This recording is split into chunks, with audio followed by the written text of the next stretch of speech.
When Pharaoh let the people go, God did not lead them on the road through the Philistine country, though that was shorter. For God said, if they face war, they might change their minds and return to Egypt. So God led the people around by the desert road toward the Red Sea.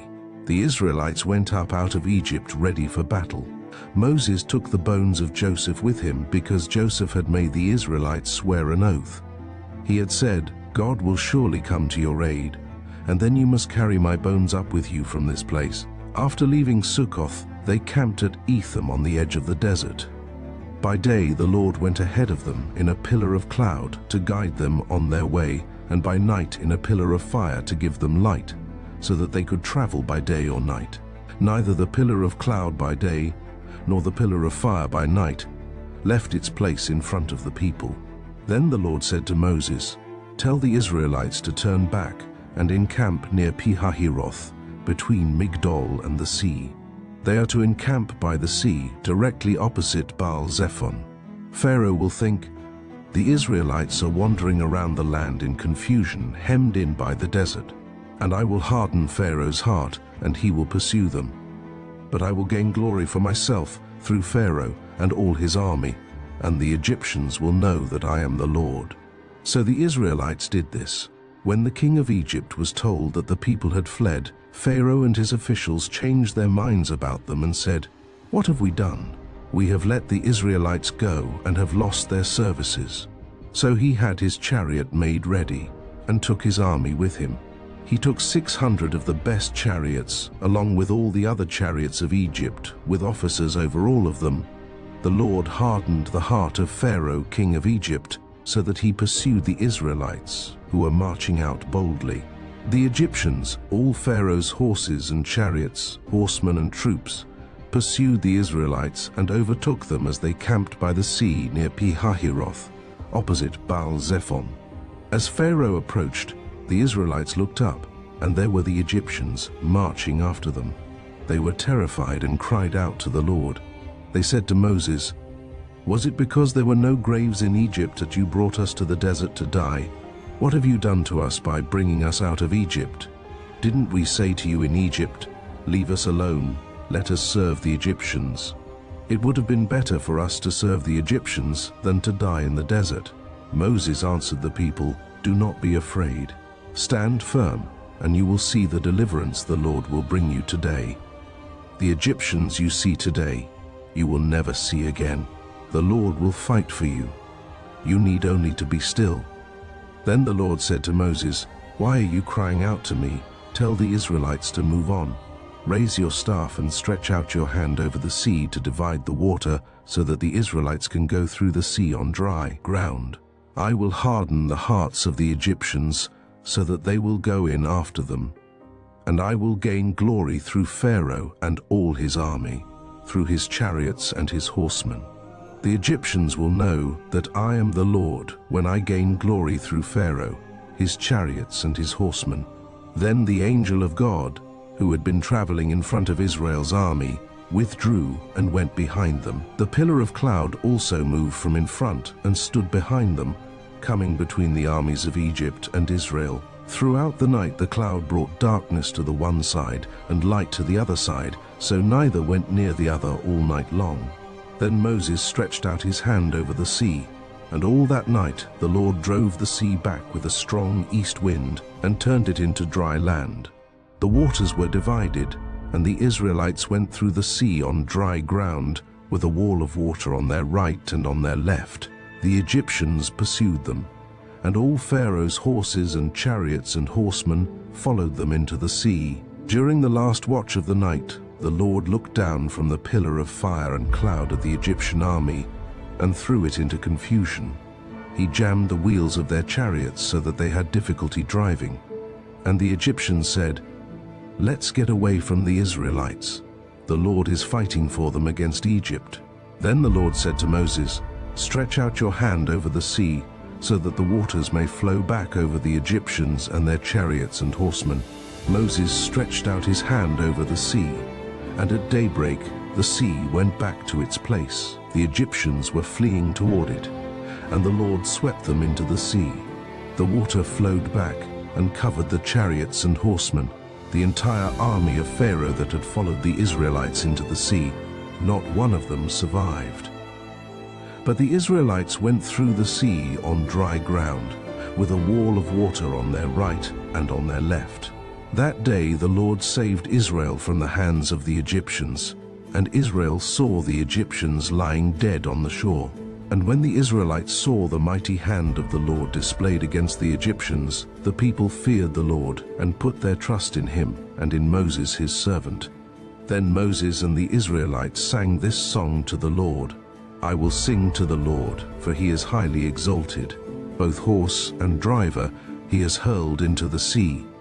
The Lord is my strength and my defense. He has become my salvation. He is my God, and I will praise him, my father's God, and I will exalt him. The Lord is a warrior. The Lord is his name. Pharaoh's chariots and his army he has hurled into the sea. The best of Pharaoh's officers are drowned in the Red Sea. The deep waters have covered them. They sank to the depths like a stone. Your right hand, Lord, was majestic in power. Your right hand, Lord, shattered the enemy. In the greatness of your majesty you threw down those who opposed you. You unleashed your burning anger. It consumed them like stubble. By the blast of your nostrils the waters piled up. The surging waters stood up like a wall. The deep waters congealed in the heart of the sea. The enemy boasted, I will pursue, I will overtake them. I will divide the spoils, I will gorge myself on them. I will draw my sword, and my hand will destroy them. But you blew with your breath, and the sea covered them. They sank like lead in the mighty waters. Who among the gods is like you, Lord? Who is like you, majestic in holiness, awesome in glory, working wonders? You stretch out your right hand, and the earth swallows your enemies. In your unfailing love, you will lead the people you have redeemed. In your strength, you will guide them to your holy dwelling.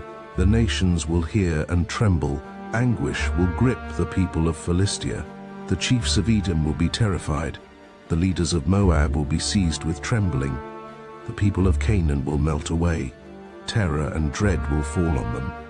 By the power of your arm, they will be as still as a stone, until your people pass by, Lord, until the people you bought pass by. You will bring them in and plant them on the mountain of your inheritance, the place, Lord, you made for your dwelling, the sanctuary. Lord, your hands established. The Lord reigns forever and ever.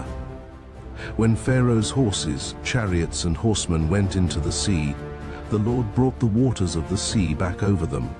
But the Israelites walked through the sea on dry ground. Then Miriam the prophet, Aaron's sister, took a timbrel in her hand, and all the women followed her, with timbrels and dancing. Miriam sang to them, Sing to the Lord, for he is highly exalted. Both horse and driver he has hurled into the sea. Then Moses led Israel from the Red Sea, and they went into the desert of Shur. For 3 days they traveled in the desert without finding water. When they came to Marah, they could not drink its water because it was bitter. That is why the place is called Marah. So the people grumbled against Moses, saying, What are we to drink? Then Moses cried out to the Lord, and the Lord showed him a piece of wood. He threw it into the water, and the water became fit to drink. There the Lord issued a ruling and instruction for them, and put them to the test. He said, If you listen carefully to the Lord your God, and do what is right in his eyes, if you pay attention to his commands, and keep all his decrees, I will not bring on you any of the diseases I brought on the Egyptians, for I am the Lord who heals you. Then they came to Elim, where there were 12 springs and 70 palm trees, and they camped there near the water. The whole Israelite community set out from Elim and came to the desert of Sin, which is between Elim and Sinai, on the 15th day of the 2nd month after they had come out of Egypt. In the desert the whole community grumbled against Moses and Aaron. The Israelites said to them, If only we had died by the Lord's hand in Egypt. There we sat around pots of meat and ate all the food we wanted, but you have brought us out into this desert to starve this entire assembly to death. Then the Lord said to Moses, I will rain down bread from heaven for you. The people are to go out each day and gather enough for that day. In this way I will test them and see whether they will follow my instructions. On the 6th day they are to prepare what they bring in, and that is to be twice as much as they gather on the other days. So Moses and Aaron said to all the Israelites, "In the evening you will know that it was the Lord who brought you out of Egypt, and in the morning you will see the glory of the Lord, because he has heard your grumbling against him. Who are we that you should grumble against us?" Moses also said, "You will know that it was the Lord when he gives you meat to eat in the evening and all the bread you want in the morning, because he has heard your grumbling against him. Who are we? You are not grumbling against us, but against the Lord." Then Moses told Aaron, "Say to the entire Israelite community, 'Come before the Lord, for he has heard your grumbling.'" While Aaron was speaking to the whole Israelite community, they looked toward the desert, and there was the glory of the Lord appearing in the cloud. The Lord said to Moses, "I have heard the grumbling of the Israelites. Tell them, 'At twilight you will eat meat, and in the morning you will be filled with bread. Then you will know that I am the Lord your God.'" That evening quail came and covered the camp, and in the morning there was a layer of dew around the camp. When the dew was gone, thin flakes like frost on the ground appeared on the desert floor. When the Israelites saw it, they said to each other, "What is it?" For they did not know what it was. Moses said to them, "It is the bread the Lord has given you to eat. This is what the Lord has commanded. Everyone is to gather as much as they need. Take an omer for each person you have in your tent." The Israelites did as they were told. Some gathered much, some little. And when they measured it by the omer, the one who gathered much did not have too much, and the one who gathered little did not have too little. Everyone had gathered just as much as they needed.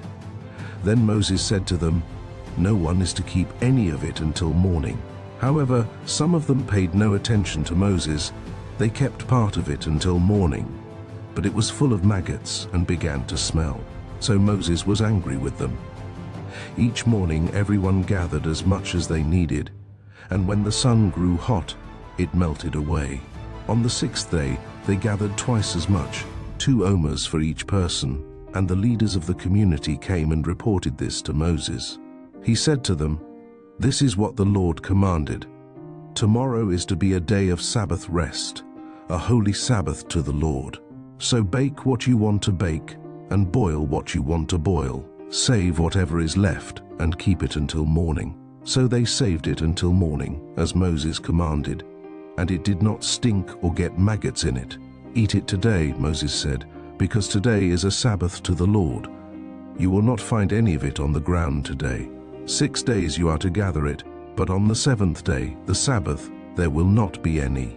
Nevertheless, some of the people went out on the 7th day to gather it, but they found none. Then the Lord said to Moses, "How long will you refuse to keep my commands and my instructions? Bear in mind that the Lord has given you the Sabbath. That is why on the 6th day he gives you bread for 2 days. Everyone is to stay where they are on the 7th day. No one is to go out." So the people rested on the 7th day. The people of Israel called the bread manna. It was white like coriander seed and tasted like wafers made with honey. Moses said, "This is what the Lord has commanded. Take an omer of manna and keep it for the generations to come, so they can see the bread I gave you to eat in the wilderness when I brought you out of Egypt." So Moses said to Aaron, "Take a jar and put an omer of manna in it. Then place it before the Lord to be kept for the generations to come." As the Lord commanded Moses, Aaron put the manna with the tablets of the covenant law, so that it might be preserved. The Israelites ate manna 40 years, until they came to a land that was settled. They ate manna until they reached the border of Canaan. An omer is 1/10 of an ephah. The whole Israelite community set out from the desert of Sin, traveling from place to place as the Lord commanded. They camped at Rephidim, but there was no water for the people to drink. So they quarreled with Moses and said, "Give us water to drink." Moses replied, "Why do you quarrel with me? Why do you put the Lord to the test?" But the people were thirsty for water there, and they grumbled against Moses.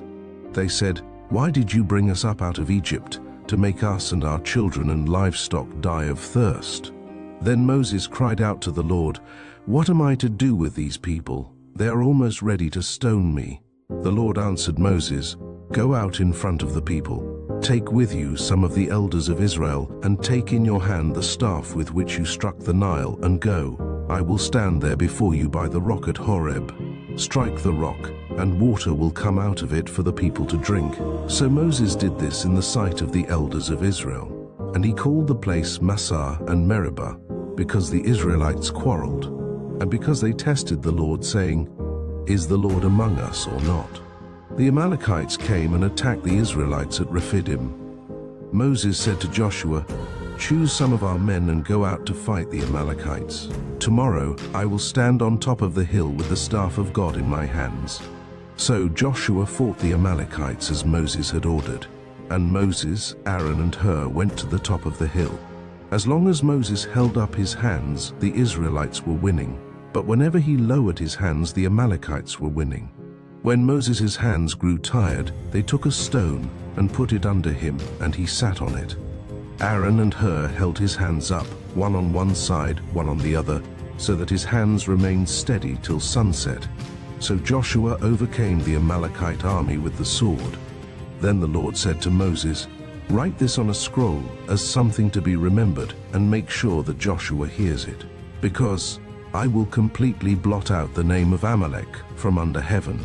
Moses built an altar and called it, "The Lord is my banner." He said, "Because hands were lifted up against the throne of the Lord will be at war against the Amalekites from generation to generation."